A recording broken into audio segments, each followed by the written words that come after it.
আউযু বিল্লাহি মিনাশ শাইতানির রাজিম। বিসমিল্লাহির রহমানির রহিম। রব্বি আউযু বিকা মিন হামাযাতিশ শায়াতিন ওয়া আউযু বিকা রব্বি আইয়াহদুরুন। সৃষ্টিকর্তা প্রতিপালক আল্লাহর কাছে আশ্রয় চাইছি আমার অন্তর্নিহিত এবং আমার বাইরের জগতের যত শয়তান তাদের উস্কানি থেকে, এবং আশ্রয় চাইছি প্রভুর কাছে যেন শয়তান আমার কাছে ঘেঁষতে না পারে। আশ্রয় চাইছি প্রভুর কাছে যেন কোনো ধরনের উস্কানি আমি অনুভব না করি। শুরু করছি পরম করুণাময় দয়ালু আল্লাহর নামে। সবাইকে এই সান্ধ্যকালীন অনুসন্ধানী পড়ায় স্বাগতম জানাই। আমরা এই সন্ধ্যাবেলার পাঠটা আমরা বলছি অনুসন্ধানী পাঠ, কারণ আমরা একটি শব্দকে ঘিরে দেখছি। সেই শব্দটি কোরআন থেকে আমরা খুঁজে খুঁজে দেখছি প্রসঙ্গক্রমে যে কি কোন প্রসঙ্গে শব্দটি আলোচিত হয়েছে। শব্দটি হচ্ছে শয়তান।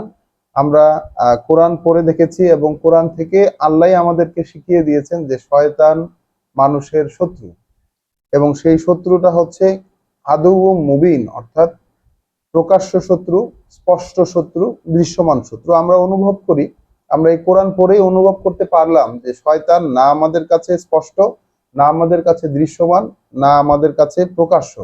কাজেই সেই অদৃশ্য যেই শত্রু সম্পর্কে মানুষ আমি এই পরীক্ষার জগতে মোটেই জানি না, মোটেই আমার জানা নেই, মোটেই আমার অনুধাবনে নেই তার কর্মকাণ্ডগুলোকে, সেই সৃষ্টি জগতের যিনি সৃষ্টিকর্তা প্রতিপালক তার যে কথাগুলো, সেই কথাগুলো থেকেই আমরা পড়তে বসেছি যে তিনি আমাদেরকে সেই শত্রু সম্পর্কে কি জানাতে চেয়েছেন। তো আমরা এই ধারাবাহিকতায় পড়তে পড়তে গত সন্ধ্যার পড়ায় আমরা দেখেছিলাম সূরা আল মুমিনুন, সেখানে 23 নম্বর সূরা কোরআন মজিদের। সেখানে আমরা পড়েছিলাম যে 93 থেকে, বরঞ্চ 90 থেকে পড়েছিলাম আমরা 98 পর্যন্ত। সেখানে আমরা দেখেছিলাম যে রাসূলকে শিখিয়ে দিয়েছেন যে মানুষের সাথে যেসব ওয়াদা আল্লাহ করেন, এই ওয়াদাগুলো যদি রাসূলের সামনে আল্লাহ দেখিয়ে দেন, এই ওয়াদার সেই সাবধান বার্তার ঘটনাগুলো যদি মানুষের সামনে প্রকাশ্যে দেখিয়ে দেন, তাহলে রাসূলকে প্রার্থনা করতে বলেছেন যে প্রভু, আপনি যদি এরকম ঘটনাগুলো বাস্তব করে আমার চোখের সামনে দেখিয়ে দেন, তাহলে আমাকে ওই জালেমদের মধ্যে অন্তর্ভুক্ত করে রাখবেন না। এবং বলেছেন, আল্লাহর সাথে সাথে আবার বলেছেন যে আয়াত 95-এ যে জিনিসের ওয়াদা ওদের সাথে আমি করি, এইটার বাস্তবতা তোমার সামনে নিয়ে আসতে আমরা, মানে ওদের সামনে নিয়ে আসতে আমরা পূর্ণভাবে সক্ষম, যে আমরা তোমার চোখের সামনে সেই জিনিস নিয়ে আনার পূর্ণ ক্ষমতা রাখি যার ভয় ওদেরকে প্রদর্শন করা হচ্ছে। এরপর রাসূলকে আল্লাহ প্রেসক্রিপশন দিয়েছেন যে ইদফা বিল্লাতি হিয়া আহসান আস-সাইয়্যিআহ, যে তুমি দূর করে দাও সেটা দিয়ে যেটা সর্বোত্তম মন্দকে, অর্থাৎ মন্দকে দূর করবে তুমি সেটা দিয়ে যেটা সর্বোত্তম, অর্থাৎ আল্লাহর কথাগুলো দিয়ে সেগুলো চর্চা করার মাধ্যমে তোমার মধ্যে যত মন্দ আছে সেই মন্দগুলোকে তুমি দূর করবে। এটা রাসূলের জন্য এবং আমাদের সকলের জন্য একটি টাস্ক হিসাবে আল্লাহর একটি হুকুম এটি। এবং সাথে সাথে আল্লাহ বলেছেন নাহনু আ'লামু বিমা ইয়াসিফুন, ওরা কি কি সব বানিয়ে কি কি আরোপ করে সেইটা আমরা খুব ভালো করেই জানি। এবং এই উত্তম, যেটা সর্বোত্তম জিনিস দিয়ে যখন মন্দকে আমি দূর করতে যাব, তখনই কিন্তু সেই জায়গাতেই কিন্তু শয়তানের উপস্থিতি,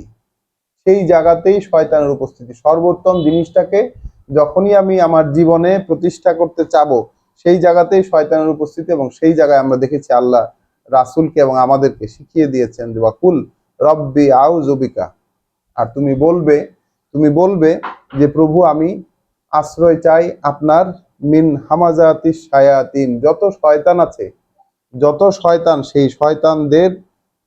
সেই শয়তানদের উস্কানি থেকে আপনার কাছে আশ্রয় চাই প্রভু। ও আউযু বিকা রব্বি আইয়াহদুরুন, এবং আরো আশ্রয় চাই প্রভু আপনার কাছে যেন তারা আমার কাছে ঘেঁষতে না পারে। তো এইটা আমাদের গতকালকে আমরা অনুভব করেছি, আমরা বলেওছি যে এইটা আমাদের কিন্তু সার্বক্ষণিক একটি চাওয়া না, এটি কোনো পড়তে শুরু করার সময়কার চাওয়া নয়, বরঞ্চ এটি আমাদের জীবনের সার্বক্ষণিক চাওয়া। কারণ আমরা সেই সেই আল্লাহর সেই হুকুমটাকে আমরা আমাদের জীবনের হুকুম হিসাবে গ্রাহ্য করেছি, যে আমরা আল্লাহর এই সর্বোত্তম কথাগুলো দিয়ে আমাদের জীবনের যে মন্দগুলো সেইগুলোকে আমরা দূর করবো। এই জন্য আল্লাহর কাছে আমরা সাহায্য চাই, আল্লাহ দূর করবেন, আল্লাহ দূর করবেন, এবং এই জন্য আমরা অ্যাক্টিভলি আল্লাহর কাছে সাহায্য চাই, আল্লাহর আশ্রয় প্রার্থনা করি। তো সেই ধারাবাহিকতায় আমরা আজকে সূরা নূর এর পরবর্তী যে অংশটি, সূরা নূর থেকে আমরা পড়ব আজকে। শব্দটিকে আমরা পাবো 21 নম্বর আয়াতে, 21 নম্বর আয়াতে। বরঞ্চ তার আগে একটু দীর্ঘ দীর্ঘ প্রসঙ্গ পড়ে আসতে হবে। যদি আমরা একদম শুরু থেকেই পড়ি, তাহলে মনে হয় সবচাইতে ভালো হবে। মানে 21টি আয়াত আমাদেরকে পড়তে হবে, কিন্তু পড়লে আমরা মনে হয় একটি পূর্ণ প্রসঙ্গ বুঝে নিতে পারবো। বিসমিল্লাহির রহমানির রহিম। সূরা নূর কোরআন মজিদের 24 নম্বর সূরা। আমরা দেখব শয়তান শব্দটিকে দেখার জন্য এই শুরু থেকে আমরা পড়ছি। বিসমিল্লাহির রহমানির রহিম। সূরাতুন, একখানা সূরা। আনজালনাহা, আমরাই এটাকে নাজিল করেছি। আল্লাহ বলছেন একখানা সূরা, একখানা অধ্যায় বা একটি পদ্ধতি আমরাই এটা নাজিল করেছি। ওয়া ফারাদনাহা, এবং এটাকে অবশ্য কর্তব্য করেছি। ওয়া আনজালনা ফিহা আয়াতিম বাইয়িনাত, এবং এই সূরার মধ্যে আমরাই অবতরণ করেছি যত বাণী ও বার্তা, সব স্পষ্টভাবে বোধগম্য। অর্থাৎ এই সূরার মধ্যে যা কিছু আল্লাহ প্রকাশ করেছেন আমাদের কাছে, যা নাজিল করেছেন, সেটা খুবই স্পষ্টভাবে বোধগম্য সব। লাআল্লাকুম তাযাক্কারুন, যেন তোমরা পরস্পরে আলোচনা করে এখান থেকে তোমাদের জীবনে তার প্রতিফলন ঘটাতে পারো। আলোচনার মাধ্যমে এই কথাগুলোর কাজ হচ্ছে লাআল্লাকুম তাযাক্কারুন, যাতে পরস্পরে এটা বলা বলি করে, এই কথাগুলো পরস্পরে চালাচালি করে, বলা বলি করে, এইখান থেকে নিজের জীবনে তার প্রতিফলন ঘটাতে পারো। আয-যানিয়াতু ওয়াজ-যানি, তাহলে যারা ব্যভিচারী নারী এবং যারা ব্যভিচারী পুরুষ, ফাজলিদু কুল্লা ওয়াহিদিন মিনহুমা, তাহলে বেত্রাঘাত করো বা চাবুকের আঘাত করো তাদের প্রত্যেককে, তাদের দুজনের প্রত্যেককে, মিআতা জালদাতিন, 100টি করে বেত্রাঘাত। ওয়ালা তাআখুযকুম বিহিমা রাফাতান ফি দীনিল্লাহ, আর তোমাদেরকে যেন না ধরে আল্লাহর এই সিদ্ধান্ত সম্পর্কে কোনো ধরনের দয়া অনুকম্পা। মানে এই সিদ্ধান্ত বাস্তবায়ন করতে গিয়ে তোমাদেরকে যেন কোনো দয়া অনুকম্পায় পেয়ে না বসে এদের দুজনের ব্যাপারে। অর্থাৎ যারা ব্যভিচারী পুরুষ এবং ব্যভিচারী নারী, এদের দুজনকে 100টি করে বেত্রাঘাত করবে, এবং এই ব্যাপারে কোনো আল্লাহর এই দীনিল্লাহ অর্থাৎ আল্লাহর এই সিদ্ধান্ত বাস্তবায়ন করতে গিয়ে তোমাদেরকে যেন কোনো দয়া পেয়ে না বসে। ইন কুনতুম তুমিনুনা বিল্লাহি ওয়াল ইয়াউমিল আখির, যদি হও তোমরা বিশ্বাস করে থাকো আল্লাহর প্রতি এবং পরকালের প্রতি, সেই শেষ দিবসের প্রতি। অর্থাৎ এখানে আল্লাহ রীতিমতো মানে দোহাই দিয়ে দিলেন যে যদি আল্লাহ বিশ্বাস করা হয় এবং শেষ দিবসে বিশ্বাস কেউ করে, তাহলে আল্লাহর এই দিন, আল্লাহর এই সিদ্ধান্ত বাস্তবায়ন করতে গিয়ে কারো মনে যেন কোনো পিছুটান, কোনো দয়া অনুকম্পা অনুভূত না হয়। ওয়াল ইয়াশহাদ আযাবাহুমা তাইফাতুম মিনাল মুমিনিন, আর প্রত্যক্ষ করবে এ দুজনের শাস্তি বিশ্বাসীদের মধ্যে একটি অংশ, বিশ্বাসীদের মধ্যে অর্থাৎ এই যে বিশ্বাসী সমাজ গঠিত হয়েছে, অর্থাৎ এই যে রেগুলেশনটা আল্লাহ দিচ্ছেন, এটি হচ্ছে বিশ্বাসী একটি সমাজ যখন গঠিত হয়ে গেছে, আল্লাহর আল্লাহর কথাগুলো শুনে শুনে, সেগুলো বিশ্বাস করে করে, সেই অনুযায়ী কিছু মানুষ যখন জড়ো হয়েছে যে তারা চায় আল্লাহর কথা দিয়ে নিজের জীবনকে গড়ে নিতে, এবং তারা আসলে তাদের বিশ্বাসটা আসলে পরকাল কেন্দ্রিক। তারা বিশ্বাস করে যে পরে পরকাল আছে এবং সেখানেই তাদের আসল জীবন অপেক্ষা করছে। এই যে আহ সমাজ, এই যে কিছু লোক জড়ো হয়েছে, কিছু ফ্যামিলি তৈরি হয়েছে, এদের কেন্দ্রিক যেই সমাজটা, সেখানে যদি কোনো ব্যভিচারী নারী এবং ব্যভিচারী পুরুষ যদি হয়, তাহলে তাদেরকে এইরকম শাস্তি দিতে হবে, তাহলে তাদেরকে এরকম শাস্তি দিতে হবে। এটাই আল্লাহর সিদ্ধান্ত। এই সিদ্ধান্ত বাস্তবায়ন করতে গিয়ে কোনো ধরনের দয়া অনুকম্পার বশবর্তী হওয়া যাবে না, এবং বিশ্বাসীদের একটি অংশ এই বিষয়টিকে প্রত্যক্ষ করবে, অর্থাৎ সামনাসামনি থেকে দেখবে।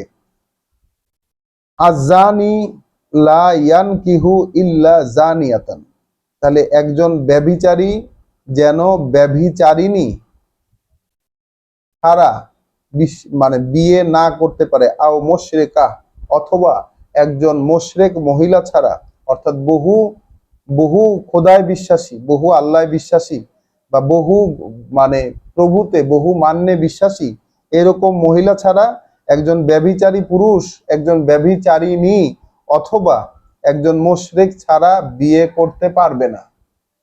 এটা সেই সমাজে, যেই সমাজে বিশ্বাসীরা জড়ো হয়েছে, সেইখানকার নতুন নিয়ম আল্লাহ দিচ্ছেন, যে সেইখানে যদি মানে বিষয়টা আল্লাহ এই অশ্লীলতাটাকে রোধ করার জন্য, সেই সমাজে যেন অশ্লীলতা ছড়িয়ে না পড়ে, সেটাকে রোধ করার জন্য, এবং যেন এই এই বিবাহ বহির্ভূত যেই সম্পর্ক, যৌন সম্পর্ক, সেই সম্পর্কটাকে সাইড করে রাখার জন্য আল্লাহ এই নিয়ম দিলেন যে ব্যভিচারী পুরুষ যেন ব্যভিচারিণী মহিলা এবং অথবা মুশরিক মহিলা ছাড়া আর কাউকে বিয়ে না করে।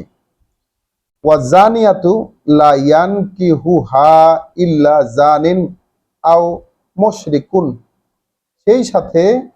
সেই সাথে কোনো ব্যভিচারিণী অর্থাৎ মহিলা যিনি এই দোষে দুষ্ট, তিনি যেন কোনো ব্যভিচারী পুরুষ অথবা মুশরিক পুরুষ ছাড়া অন্য কাউকে বিয়ে না করে।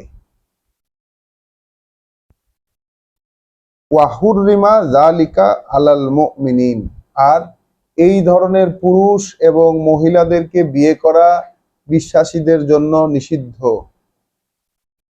এই ধরনের পুরুষ এবং মহিলাদেরকে বিয়ে করা বিশ্বাসীদের জন্য নিষিদ্ধ। তাহলে আল্লাহ চান যে বিশ্বাসীদের জন্ম প্রক্রিয়া যেন একদম বিশুদ্ধ থাকে, কোনো ধরনের ব্যভিচারী পুরুষ এবং মহিলা এদের সাথে বিশ্বাসীদের কোনো বিয়ের সম্পর্ক যেন না ঘটে, এটাই আল্লাহ চান। ওয়াল্লাযিনা ইয়ারমুনাল মুহসানাত, আর যারা অপবাদ দেয় সচ্চরিত্রা স্ত্রী লোকদের, তাহলে মহিলা যারা ভালো মহিলা, যারা সচ্চরিত্র, কোনো মানে তাদের কোনো অসুবিধা নাই এই ধরনের, তাদের তাদের প্রতি যারা অপবাদ দেয়, সুম্মা লাম ইয়াতু বিআরবাআতি শুহাদা, তারপরে উপস্থিত করতে পারে না চারজন সাক্ষী, ফাজলিদু হুম, তাহলে তাদেরকেও বেত্রাঘাত করবে, সামানিনা জালদাতান, তাদেরকে বেত্রাঘাত করবে ৮০টি বেত্রাঘাতে, ৮০টি চাবুক মারবে তাদেরকে। যদি যদি অপবাদ দেয়, যদি অপবাদ দেয় এবং অপবাদের সপক্ষে, যেই অপবাদটা সে দিল সেই অপবাদের সপক্ষে চারজন সাক্ষী জোগাড় করতে না পারে, তাহলে তাকেও বেত্রাঘাত করবে। অপবাদ কেন দিল? তাকেও বেত্রাঘাত করবে ৮০টি বেত্রাঘাতে। ওয়ালা তাকবালু লাহুম শাহাদাতান আবাদা, এবং তার সাক্ষী আর কখনো কশ্চিন কালেও গ্রহণ করবে না, মানে তাকে আর কোনো ক্ষেত্রে কখনোই সাক্ষী হিসাবে আর গ্রহণ করা যাবে না। কারণ বিশ্বাসীদের আমরা কোরআন পড়ে দেখেছি, বিশ্বাসীদের কর্মকাণ্ড কিন্তু সাক্ষী নির্ভর এবং বিশ্বাস নির্ভর, সাক্ষী নির্ভর এবং বিশ্বাস নির্ভর। বিশ্বাসীদের কর্মকাণ্ড সাক্ষ্য দেওয়া নির্ভর, সবকিছুর মধ্যে সাক্ষ্য দেওয়ার ব্যবস্থা থাকে। ঋণ নিলে সেখানে সাক্ষ্য দেওয়ার ব্যবস্থা থাকে। যে কোনো কিছুতে আমরা সাক্ষ্য এই শব্দটিকে পড়ে দেখেছি, যেখানে কিন্তু সব স্টেপ বাই স্টেপ সব জায়গায় কিন্তু সাক্ষ্য দেওয়ার ব্যবস্থা থাকে। তাহলে এই লোকদেরকে আর কোনো কিছুতেই কখনো সাক্ষ্য হিসাবে গ্রহণ করবে না, যারা কিনা অপবাদ দিয়েছে, মিথ্যা দোষারোপ করেছে, এবং মিথ্যা দোষারোপ করার পর 4 জন সাক্ষী উপস্থিত করতে পারে নাই, 80টি বেত্রাঘাত, এবং কোনো কিছুতেই তাদেরকে আর সাক্ষী হিসাবে গ্রহণ না করা। ওয়া উলাইকা হুমুল ফাসিকুন, আসলে আল্লাহ বলছেন আসলে এরা হইলো সেই লোক যারা মুখে বিশ্বাসের কথা বলে, কাজে করে না। ইল্লা, তবে ব্যতিক্রম হবে, আল্লাযীনা তাবু মিন বাদি জালিকা, যারা ফিরে আসার প্রতিজ্ঞা করবে, যারা ফেরার প্রতিজ্ঞা করবে, যারা ফিরার প্রতিজ্ঞা করবে এত সব করে ফেলার পরে, ওয়া আসলাহু, এবং সংশোধন করে নেবে। তাহলে কেউ যদি ফিরার প্রতিজ্ঞা করে এবং নিজেকে শুধরে নেয়, তাহলে সে ব্যতিক্রম হবে, সেই শাস্তির আওতায় পড়বে না। ফা ইন্নাল্লাহা গাফুরুন রাহিম, তাহলে আল্লাহ ক্ষমাশীল, দয়াময়। তাহলে এইখানে আমরা যেটা দেখলাম, আল্লাহ কিন্তু মানে এরকম একটা সূক্ষ্ম বিষয়, অপবাদ দেওয়ার যে বিষয় আমরা দেখেছি বিগত আমাদের দেশে যে রাজনৈতিক যে পরিবর্তনগুলো ঘটেছে, যেই একটু এখানে উল্লেখ না করেই পারছি না, কারণ এই বিষয়টি একদম জলজলে একটি বিষয়। সেটি হচ্ছে যে এই যে রিউমার ছড়ানো, যেটা চারিদিকে গুজব ছড়ানোর যে বিষয়টা, এইটা কিন্তু আমরা বিগত 2-3 বছরে গুজবের যেই ছড়াছড়ি দেখেছি আমাদের সমাজে, আমরা দেখবো যে এই কাজগুলোর সাথেই কিন্তু সম্পর্ক শয়তানের। এটা আমরা এই প্রসঙ্গ শেষ হলে দেখবো। একটু বলে নিলাম এই বিষয়টা, যে এই যে গুজব এবং অপবাদ দেওয়ার যে বিষয়টি, এই বিষয়টি কিন্তু আমরা বিগত আমাদের সময়গুলিতে একদম বাংলাদেশে এর ছড়াছড়ি দেখেছি। এর আগে আমরা এই বিষয়টি এতটা দেখি নাই, গুজব জিনিসটা যে এত প্রকট আকার ধারণ করতে পারে। তাহলে কেউ যদি ফিরে আসার ঘোষণা দেয়, কেউ যদি ফিরে আসার প্রতিজ্ঞা করে এত সব করে ফেলার পরেও, এবং সংশুধরে নেয় নিজেকে, মানে এই যে অপবাদ দেওয়া থেকে শুধরে নেয় নিজেকে, ফা ইন্নাল্লাহা গাফুরুন রাহিম, তাহলে আল্লাহ ক্ষমাশীল, দয়াময়।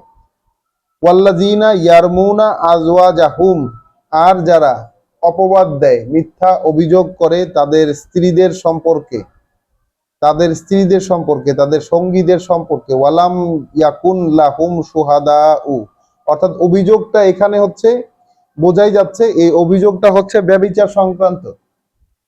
অভিযোগটা হচ্ছে মিথ্যা, অভিযোগটা হচ্ছে ব্যভিচার সংক্রান্ত। ওয়াল্লাযীনা ইয়ারমুনা আজওয়াজাহুম, যারা অভিযোগ করে, যারা অভিযোগ তোলে তাদের স্ত্রীদের সম্পর্কে, ওয়ালাম ইয়াকুন লাহুম শুহাদাউ, এবং থাকে না তাদের কাছে কোনো সাক্ষী, ইল্লা আনফুসুকুম, শুধুমাত্র তারা নিজেরা ব্যতীত, অর্থাৎ নিজে ব্যতীত আর কোনো সাক্ষী নাই। এরকম যদি হয়, ফা শাহাদাতু আহাদিহিম আরবাউ শাহাদাতিন, তাহলে তার সাক্ষ্য হচ্ছে, তাদের সাক্ষ্য, সেই একটি সাক্ষ্যই সে 4 বার সাক্ষ্য দিবে, বিল্লাহ, আল্লাহর নামে, আল্লাহর ব্যাপারে, মানে আল্লাহকে মেনে শপথ করবে সে 4 বার। ইন্নাহু লামিনাস সাদিকিন, শপথ করবে যে সে সত্যবাদীদের অন্তর্ভুক্ত, অর্থাৎ সে সত্য বলছে, তার অভিযোগটা সত্য। এই শপথটা সে 4 বার করবে। যদি সে 4 জন সাক্ষী উপস্থিত করতে না পারে এবং নিজে ব্যতীত আর কোনো সাক্ষী না হয় যে অভিযোগটা করেছে তার সপক্ষে। ওয়াল খমিসাতু, আর 5ম বারে গিয়ে বলবে, আন্না লানাতাল্লাহি আলাইহে, 5ম বারে গিয়ে বলবে যে যে অভিশাপ হবে আল্লাহর তার উপর। পঞ্চমবারে গিয়ে বলবে অভিশাপ হবে আল্লাহর তার উপর, ইনকানা মিনাল কাযিবিন, যদি সে মিথ্যাবাদীদের অন্তর্ভুক্ত হয়। অর্থাৎ তার এই সাক্ষ্য যদি সে মিথ্যা সাক্ষ্য দিয়ে থাকে, তার উপর আল্লাহর ক্রোধ আপতিত হবে, আল্লাহর ক্রোধ আপতিত হবে, অভিশাপ পড়বে, আল্লাহর অভিশাপ তার উপর এসে পড়বে। তাহলে খুব সাক্ষ্য দেওয়ার বা এই যে আল্লাহকে সাক্ষী রেখে নিজের উপর শাস্তি চাইবার এই যে ধরন আমরা দেখি, এই বিষয়টা মানুষ মনে হতে পারে যে তাহলে তো সবাই এরকম করবে, কিন্তু বুঝতে হবে, এই বিষয়টাকে নিতে হবে যে এই ব্যাপারগুলো সম্পূর্ণ ভিত্তি হচ্ছে সেই ব্যক্তিদের যারা আল্লাহর উপরে বিশ্বাস করে এবং পরকালে বিশ্বাস করে। তো আল্লাহর উপরে বিশ্বাস যারা করে, যারা পরকালে বিশ্বাস করে, শেষ দিবসে বিশ্বাস করে, তাদের সকল সাক্ষীর ভিত্তি হচ্ছেন আল্লাহ। তারা আল্লাহর নামে মানে আল্লাহকে সাক্ষ্য মেনে সাক্ষী দেয় এবং এই বিষয়টাকে তারা সত্য হিসাবে কল্পনা করবে। যদি তারা মিথ্যা কথা বলে থাকে তাহলে তাদের উপর আল্লাহর অভিশাপ এসে আপতিত হবে। ওয়াইয়াদরাউ আনহা, তবে এই শাস্তি থেকে অব্যাহতি পেয়ে যাবে। তবে এই শাস্তি থেকে মানে এই অভিযোগ থেকে, সরি শাস্তি না, এই অভিযোগ থেকে অব্যাহতি পাবে সেই মহিলাটি, এই অভিযোগ থেকে অব্যাহতি পেয়ে যাবে। ইয়াদরাউ আনহাল আযাবা, শাস্তি থেকে অব্যাহতি পাবে সেই মহিলা। আনতাশহাদা আরবা শাহাদাতিন বিল্লাহ, যদি সেই মহিলাও সাক্ষ্য দেয় আল্লাহকে সাক্ষী মেনে 4 বার। আন্নাহু লামিনাল কাযিবিন, সাক্ষী দেবে এই যে সেই লোকটি মিথ্যা বলছে, সাক্ষী দেবে এই যে সেই লোকটি মিথ্যা বলছে। ওয়াল খমিসাতা, আর 5ম বার, আন্না গদাবাল্লাহে আলাইহা, ঠিক আছে, 5ম বারে বলবে যে আল্লাহর ক্রোধ আপতিত হবে তার উপর, ইনকানা মিনাস সাদিকিন, যদি সে পুরুষটি সত্য বলে থাকে। তাহলে পুরুষটি যদি সত্য বলে থাকে তার উপর আল্লাহর ক্রোধ এসে পড়বে, এটা বলবে সে 5ম বার। এইটা যদি মহিলা করে তাহলে তার শাস্তিটা রদ হয়ে যাবে, তার শাস্তিটা বাতিল হয়ে যাবে। তাহলে একটি এমন এক চমৎকার ব্যবস্থাপনা আল্লাহ এই জায়গায় দিয়ে দিয়েছেন, এবং আল্লাহ আসলে চাইছেন যে এই যে ব্যভিচারিণীর যেই পরস্পরের প্রতি যে অভিযোগ, হাজবেন্ডের অভিযোগ স্ত্রীর প্রতি বা স্ত্রীর অভিযোগ হাজবেন্ডের প্রতি, এই বিষয়টা যেন সমাজে প্রকাশ্যে মানে প্রকাশ্যে নাই আসতে পারে, জানাজানি যেন খুব বেশি জানাজানি যেন না হতে পারে।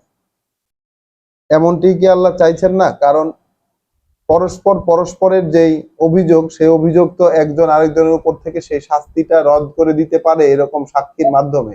কিন্তু এখানে রিস্কটা হলো, যে মিথ্যা কথা বলবে তাহলে হয় তার উপরে আল্লাহর অভিশাপ এসে পড়বে, আল্লাহর অভিশাপ তো পড়বেই যেহেতু সে নিজেই ডেকে নিল, আল্লাহর অভিশাপ পড়বে, না হলে তার উপর আল্লাহর ক্রোধ আপতিত হবে।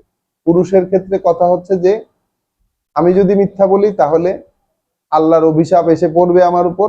আর মহিলা বলছে যে 5ম বারের বার গিয়ে যে পুরুষটি যদি সত্য বলে থাকে, মানে পুরুষের অভিযোগ যদি সত্য হয়, তাহলে তার উপর আল্লাহর গজব, আল্লাহর রাগ, আল্লাহর ক্রোধ এসে তার উপর আপতিত হবে। তো চমৎকার একটি নিয়ম আল্লাহ এখানে দিয়ে দিলেন, যদিও এই নিয়মগুলো আমাদের সমাজে অ্যাক্টিভেটেড নাই। আমরা যেহেতু বিশ্বাসী সমাজের মধ্যে নাই, যেহেতু আমরা আল্লাহর আয়াতে বিশ্বাসী সমাজের মধ্যে নাই, যদিও আমরা নিজেদেরকে মুসলিম বলে দাবি করি, আল্লাহর আয়াতে বিশ্বাসী সমাজের মধ্যে নাই, এই আইনও আমাদের মধ্যে বলবৎ নাই। অসংখ্য অভিযোগ কিন্তু আছে, এইরকম অভিযোগ কিন্তু সমাজে অনেক আছে, এটা ভুলে গেলে চলবে না। অভিযোগ, এই সেম টাইপের অভিযোগ কিন্তু সমাজে অনেক আছে, সেটা আইনগতভাবে অনেক দীর্ঘসূত্রিতার সাথে এই বিষয়গুলো হ্যান্ডেল হয়। এখানে আল্লাহ যেভাবে এটিকে হ্যান্ডেল করতে বলেছেন সেটি খুব অল্প সময়ের বিধান, অল্প সময়ের বিধান এবং এই বিধানটি সম্পূর্ণরূপে বিশ্বাসের উপর ভিত্তি করে রচিত। অর্থাৎ যারা যারা আল্লাহ বিশ্বাস করে, একজন মান্য, একজনের আইন দিয়ে জীবন চলবে, এই মান্যে যারা বিশ্বাস করে এবং যারা পরকালে বিশ্বাস করে তাদের জন্য সেই সমাজে অ্যাপ্লিকেবল এই রীতি, এই বিধান। আল্লাহ বলছেন আয়াত 10 সূরা নূর, লাউলা ফাদলুল্লাহে আলাইকুম, লাউলা ফাদলুল্লাহে আলাইকুম, যদি না হতো আল্লাহর বিশেষ অনুগ্রহ তোমাদের উপর, যদি না থাকতো আল্লাহর বিশেষ অনুগ্রহ তোমাদের উপর, ওয়া রাহমাতুহু, এবং যদি না থাকতো তার করুণা। আল্লাহ এখানে বাক্যটি সম্পূর্ণ করেননি, শুধু বলেছেন যদি না থাকতো তার বিশেষ অনুগ্রহ, যদি না থাকতো তার করুণা, ব্র্যাকেটে, তাহলে কি যে হতো। ওয়া আন্নাল্লাহা তাওয়াবুন হাকিম, আর আল্লাহ তিনি বারবার তিনি ফিরে তাকান, তিনি সিদ্ধান্ত নিতে ভুল করেন না। বিশ্বাসীদের প্রতি তিনি বারবার দৃষ্টি দেন, তিনি সিদ্ধান্ত নিতে ভুল করেন না, তিনি হাকিম। ইন্নাল্লাযীনা জাউ বিল ইফকে, তো এই সূরার মধ্যে বিশাল বড় একটা ইতিহাস আছে, আমরা সেই ইতিহাসে যাব না। এই সূরা যেই ধারাবাহিকতায় এই কথাগুলো বলা হচ্ছে, এর পিছনে অনেক ইতিহাস রয়েছে, তো আমরা সেই ইতিহাসে কিন্তু যাব না। আমরা শুধু আল্লাহ কি বলতে চেয়েছেন সেগুলো আমরা দেখছি।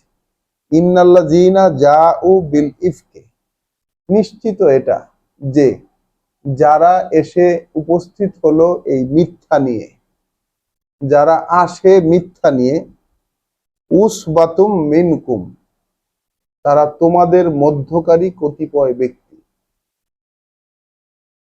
তারা তোমাদের মধ্যকারী কিছু লোক, যারা এই রকম মিথ্যা কথা নিয়ে তোমাদের মাঝে উপস্থিত হয়, এরা তোমাদের মধ্যকারী কিছু ব্যক্তি। লা তাহসাবুহু শাররান লাকুম, তোমরা এদেরকে তোমাদের জন্য মন্দ বলে মনে করো না, বাল হুয়া খায়রুন লাকুম, আসলে এই ব্যাপারটা তোমাদের জন্য ভালো, উত্তম। লিকুল্লি ইমরিইন মিনহুম মা ইকতাসাবা মিনাল ইসমে, তোমাদের মধ্যে প্রত্যেক ব্যক্তিরই এই ব্যাপারটার মধ্যে, অর্থাৎ এই মিথ্যা এবং এই মিথ্যা ছড়ানো, এই ব্যাপারটার মধ্যে যতটুকু অংশ রয়েছে, প্রত্যেকেরই উপার্জন যতটুকু, মিনাল ইসমে, যতটুকু অংশগ্রহণ করেছে ততটুকুই সে এই দোষ, এই পাপটা সে ইনকাম করেছে। অর্থাৎ এই রকম মিথ্যা নিয়ে আসা এবং এই মিথ্যাটা মুখে মুখে ছড়ানো, গুজব রটানো, এই যে বিষয়টা, অত্যন্ত এটি আল্লাহ খুব স্পর্শকাতর করে দেখাচ্ছেন এখানে, যে এই কাজটা সমাজের মধ্যে চালানোর মাধ্যমে, যদিও এটা তোমরা খুব খারাপ মনে করছো, তোমাদের জন্য মনে করছো যে এটা খারাপ, আল্লাহ বলছেন যে না, এটা তোমাদের জন্য আসলে ভালো হয়েছে, এই কারণে যে প্রত্যেকের পকেটেই সেই পরিমাণ পাপের ভাগ ঢুকেছে যতটুকু সে এই কাজটার মধ্যে অংশগ্রহণ করেছে। ওয়াল্লাযীনা তাওয়াল্লা কাবীরাহু মিনহুম, আর যারা কিনা বড় ভাগের ভাগী, অর্থাৎ এই মিথ্যা নিয়ে উপস্থিত হওয়া এবং এটাকে রটিয়ে দেওয়ার পিছনে যাদের ভাগটা বড়, লাহু আযাবুন আযীম, তাদের জন্য রয়েছে বড় শাস্তি, মহা শাস্তি। লাউলা ইজ সামি'তুমুহু জন্নাল মুমিনুনা ওয়াল মুমিনাতু বিআনফুসিহিম খায়রান, তাহলে লাউলা ইজ সামি'তুমুহু, কেন এমন হলো না যে যখন তোমরা শুনলে এই সংবাদটা, অর্থাৎ একটা অপবাদ, একটা মিথ্যা রটনা যখন সমাজে প্রপাগেট হতে শুরু করে, আল্লাহ বিশ্বাসীদেরকে বলছেন যে যখন তোমরা এটা শুনলে, একটা রটনা যখন তোমরা শুনলে, কেন এমন হলো না যে জন্না মুমিনুনা ওয়াল মুমিনাত, বিশ্বাসী পুরুষ এবং বিশ্বাসী নারীরা কেন এটা ভাবলো না বে আনফুসিহিম খায়রান, তাদের নিজেদের সম্পর্কে উত্তম। মানে একজন বিশ্বাসী আরেকজন বিশ্বাসীর ব্যাপারে কেন উত্তম চিন্তা ভাবনা করলো না, যে সে এরকম কাজ করতেই পারে না, কেন ভালোটা ভাবলো না। আল্লাহ বলছেন একজন বিশ্বাসী একজন বিশ্বাসিনী তারা যখন শুনলো এই এই ধরনের কোনো অপবাদ বা কোনো একটা রটনা গুজব যখন তারা শুনলো অপর বিশ্বাসী সম্পর্কে, কেন তারা সেই বিশ্বাসী সম্পর্কে সবচেয়ে ভালো যেটা সেটাই ভাবলো না। ওয়া কলু হাযা ইফকুন মুবিন, বলতো তারা, তারা বলতে পারতো যে এটা তো একটা দৃশ্যমান মিথ্যা, এটা একটা রটনা, এটা গুজব মিথ্যা, এটা তো বলতে পারতো তারা। লাউলা যা উ আলাইহে বে আরবাআতি শুহাদা, অর্থাৎ যারা মিথ্যা নিয়ে এসেছে তাদেরকে বলতে পারতো যে কেন তারা নিয়ে এসে উপস্থিত করে না চারজন সাক্ষী। তাহলে যখনই কোনো গুজব শুনলো বিশ্বাসী পুরুষ এবং বিশ্বাসী নারীরা, তাদের করণীয় ছিল কি, মানে তারা করে নাই, এটা আল্লাহ ধরিয়ে দিচ্ছেন, তাদের করণীয় ছিল যে যে বিশ্বাসী সম্পর্কে এই তথ্য এসেছে তার সম্পর্কে ভালো কেন ভাবলো না, কেন বলল না যে এটা তো মিথ্যা, দৃশ্যমান সুস্পষ্ট মিথ্যা। কেন যে অভিযোগ নিয়ে উপস্থিত হয়েছে সেই সেই ব্যক্তি কেন চারজন সাক্ষী নিয়ে উপস্থিত হচ্ছে না। ইজলাম ইয়াতু বিশুহাদা এ, এখন সে যেহেতু উপস্থিত করতে পারছে না সেই সাক্ষীদেরকে, আউলাইকা ইনদাল্লাহে হুমুল কাযিবুন, তাহলে আল্লাহর কাছে তারা মিথ্যাবাদী হিসাবে সাব্যস্ত। কেন এটা বলল না, আল্লাহর কাছে তারাই তো মিথ্যুক। তাহলে বিশ্বাসীদের পদক্ষেপ নেওয়ার কথা ছিল এইটা, বিশ্বাসীদের বলার কথা ছিল, জবাব দেওয়ার, একটা মিথ্যা রটনা একটা গুজব যখন শুনবে তখন তারা জবাব দেওয়ার কথা ছিল এইটা, কিন্তু বিশ্বাসীরা সেটা করে নাই, বিশ্বাসীরা জড়ায় গেছে এই ব্যাপারটার সাথে। আল্লাহ আবার বলছেন ওয়ালাউলা ফাদলুল্লাহি আলাইকুম ওয়া রাহমাতুহু, যদি না থাকতো আল্লাহর বিশেষ করুণা তোমাদের উপর এবং আল্লাহর বিশেষ অনুগ্রহ তোমাদের উপর না থাকতো এবং তার করুণা ফিদ দুনিয়া ওয়াল আখিরাহ, যদি না থাকতো এই দুনিয়াতে এবং পরের জীবনে তার বিশেষ অনুগ্রহ এবং করুণা যদি তোমাদের উপর না থাকতো, লামাসাকুম ফি মা আফাদতুম আফাদতুম ফিহে আযাবুন আযীম, যে ব্যাপারে তোমরা পরস্পর জড়িয়ে পড়েছিলে তোমাদের উপর এসে পড়তো এক মহা শাস্তি। তাহলে দুনিয়া এবং আখিরাতে তোমাদের উপর আল্লাহর বিশেষ অনুগ্রহ এবং করুণা যদি না থাকতো, তাহলে যে ব্যাপারে তোমরা জড়িয়ে পড়েছিলে এর বিপরীতে আসতো তোমাদের কাছে এক মহা শাস্তি, তোমাদের কাছে এসে তোমাদেরকে ধরতো এক মহা শাস্তি। তার মানে বোঝাই যাচ্ছে যে রটনা এবং গুজব যখন এসেছিল বিশ্বাসীদের কাছে, তারা সেইটাকে রটানোর কাজে আরো বেশি করে লেগে গিয়েছিল, এক কান থেকে আরেক কান, এক মুখ থেকে আরেক মুখে এই বিষয়টি চলছিল তাদের। আল্লাহ বলে দিয়েছেন, তাদের দোষ ধরিয়ে দিয়েছেন এবং কি করা উচিত ছিল আরেকজন বিশ্বাসী সম্পর্কে যখন তারা শুনলো সেখান থেকে কি করা তাদের উচিত ছিল এইটা আল্লাহ বলে দিলেন তাদের।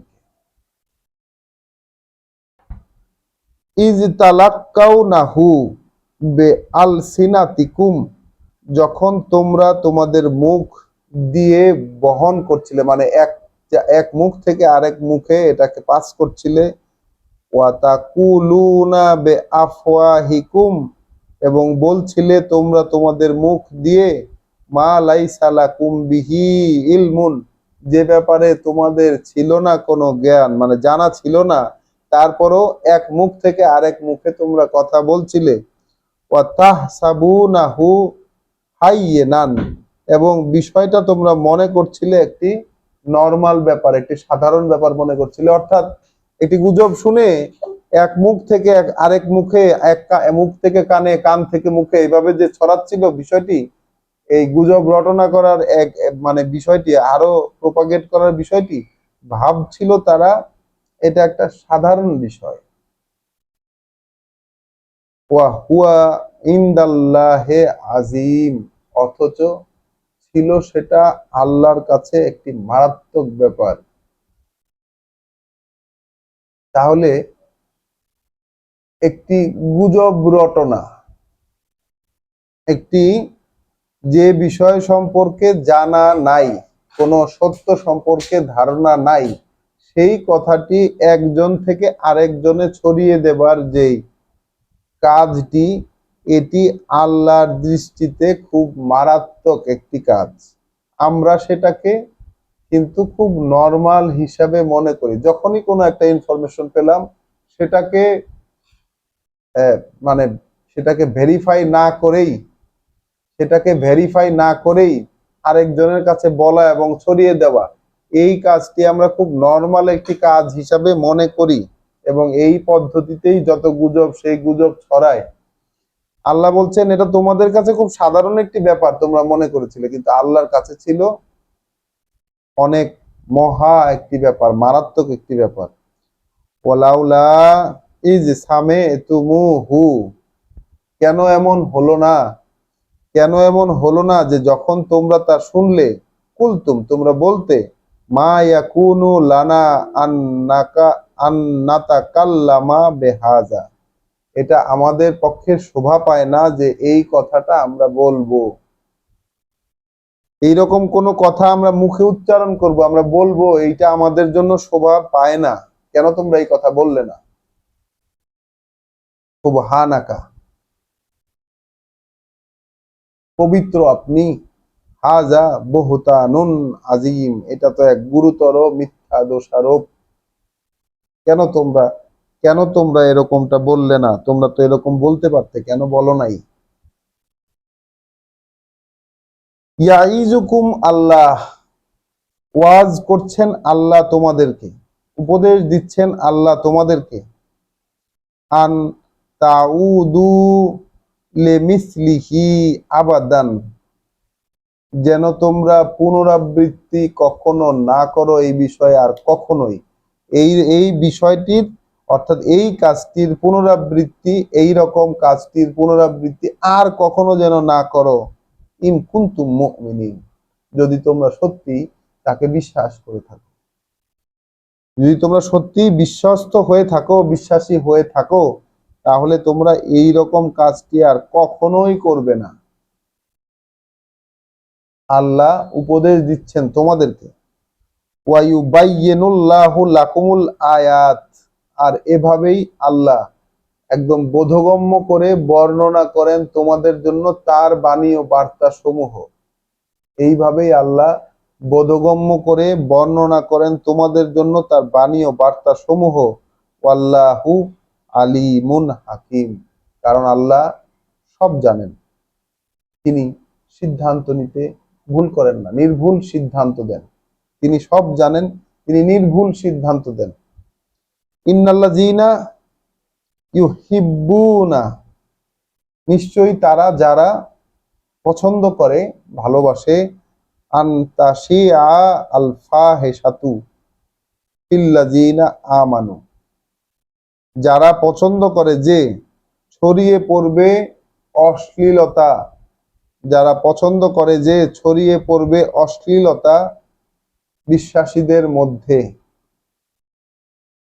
যারা পছন্দ করে যে ছড়িয়ে পড়বে অশ্লীলতা বিশ্বাসীদের মধ্যে, লাহুম আযাবুন আলীম, তাদের জন্য আছে কঠিন কষ্টের শাস্তি।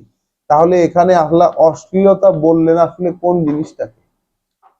কারণ প্রসঙ্গ শুরু হলো যে যে ব্যভিচারী পুরুষ এবং ব্যভিচারী নারী, তাহলে ব্যভিচার এটা একটা অশ্লীলতা, অফকোর্স। সেই সাথে এখানে আমরা দেখতে পাচ্ছি যে মিথ্যা অপবাদ দেওয়া, এটাকেও কি আল্লাহ অশ্লীলতার অন্তর্ভুক্ত করলেন?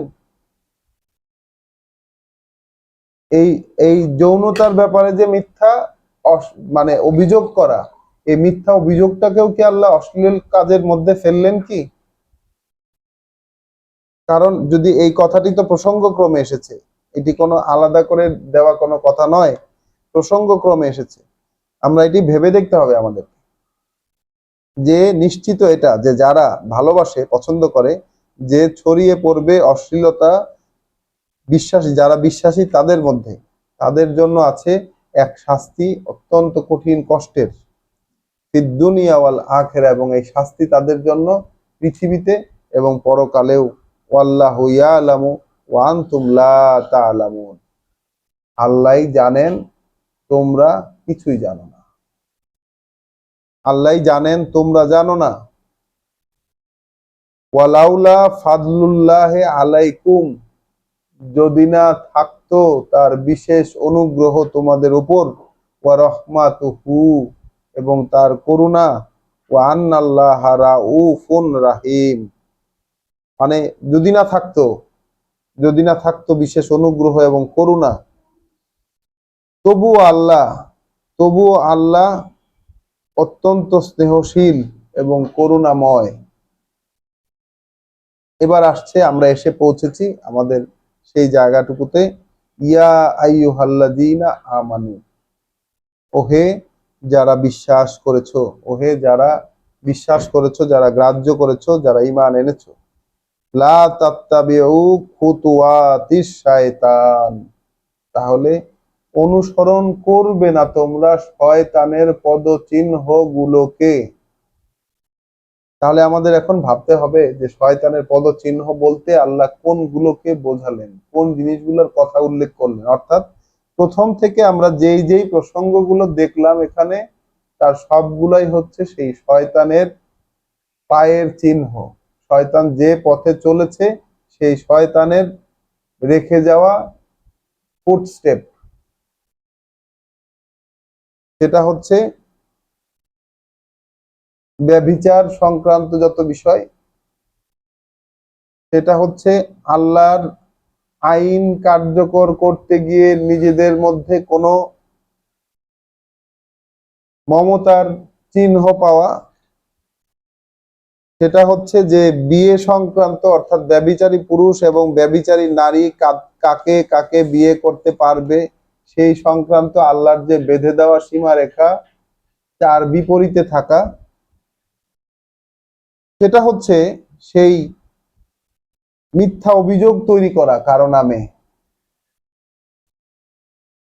সেটা হচ্ছে যে হাজবেন্ড এবং ওয়াইফ যখন পরস্পরের প্রতি এরকম দোষারোপ করবে, সেই ক্ষেত্রে সাক্ষ্যদানের যে বিষয়টি আল্লাহ রাখলেন তার বিপরীতে চলা, সেটা হচ্ছে যে এই মিথ্যা অভিযোগ রটনা, যেগুলো গুজব, সেই গুজবগুলোকে প্রথমেই সেগুলোকে আটকে না দিয়ে সেগুলোকে নিজের মুখে অন্যের কানে এইভাবে প্রতিবাহিত, এইভাবে এক মুখ থেকে আরেক মুখে, এক মুখ থেকে কানে, এইভাবে এটাকে আরো প্রসার পেতে সাহায্য করা, এর মধ্যে অংশগ্রহণ করা, গুজবের মধ্যে অংশগ্রহণ করা, এই বিষয়গুলিকে আল্লাহ বলছেন এখানে যে খুতুওয়াতিশ শয়তান, শয়তানের যত পদচিহ্ন। এখন বিশ্বাসীদেরকে বলছেন যে হে বিশ্বাসী যারা হয়েছো, তোমরা কিন্তু অনুসরণ করবে না শয়তানের এই পদচিহ্ন গুলোকে।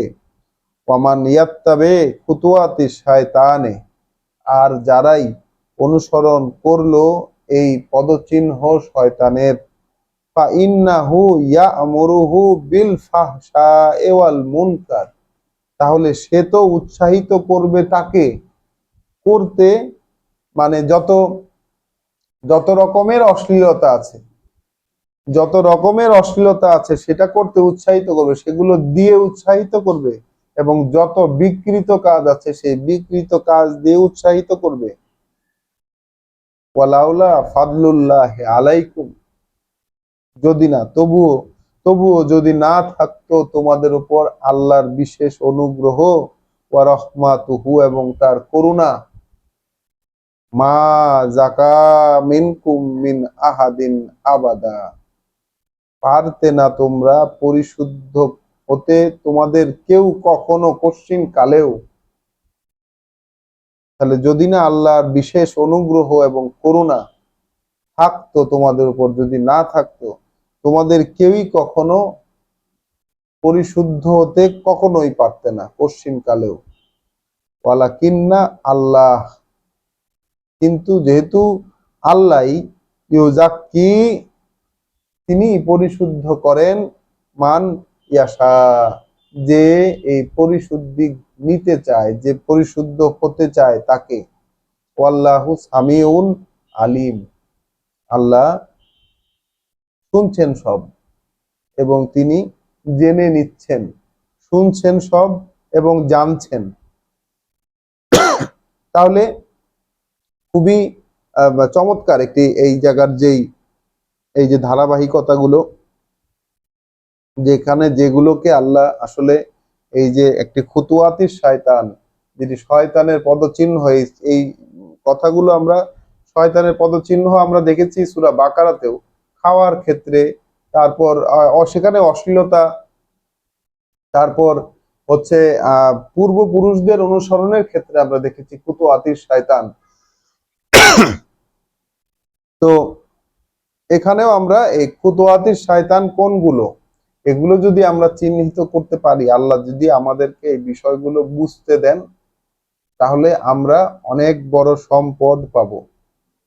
আমরা আল্লাহ যদি আমাদেরকে শনাক্ত করতে দেন এই যে শয়তানের পদচিহ্ন কোনগুলো, এবং আমরা যদি নিজেদেরকে আল্লাহর অনুগ্রহে আমরা যদি এখান থেকে নিজেদেরকে রক্ষা করতে পারি এই শয়তানের পদচিহ্ন অনুসরণ করা থেকে, তাহলে আমরা ভাববো, আমরা ভেবে নেব যে আমরা আল্লাহর পক্ষ থেকে বিরাট সম্পদ পেয়েছি। আজকের পড়া, যেহেতু আমরা একটু দেরি হয়ে গেছে আমাদের শুরু করতে, আজকের পড়া আমরা এই জায়গাতেই থামবো। আমরা শয়তান প্রসঙ্গের এই যে পড়া আমরা অল্প অল্প করে পড়ছি, কিন্তু আমরা চাইছি আল্লাহর কাছে যেন তিনি আমাদেরকে বুঝিয়ে দেন।